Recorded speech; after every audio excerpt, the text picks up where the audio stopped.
আমার জীবনে প্রথম কোনো ভিত্তিপ্রস্তর স্থাপন অথবা কোনো উদ্বোধন আমি করলাম, কোনো নাম ফলকে আমার নামে ভাবে লেখা।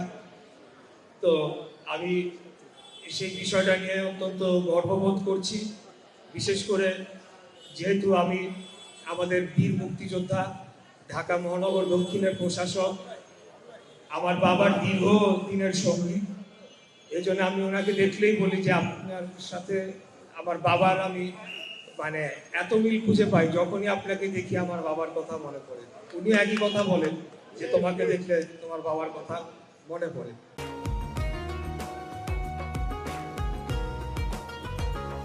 তো ওনার সাথে পাশাপাশি আমার নাম লিখে একটা স্মৃতি আমরা রেখে গেলাম, যদিও এটা এমন বড় কিছু না, তারপরেও এটা আমার কাছে একটা অবশ্যই স্মরণীয় একটা দিন। এবং আমি চাই যে আগামী দিনে আমরা সকলেই যারা বাংলাদেশ জাতীয়তাবাদী দলের রাজনীতি করছি, আমরা সবাই মিলে মিশে আমাদের যারা মুরব্বীরা আছেন আমাদেরকে দোয়া করবেন, আমাদেরকে গাইডেন্স দিবেন।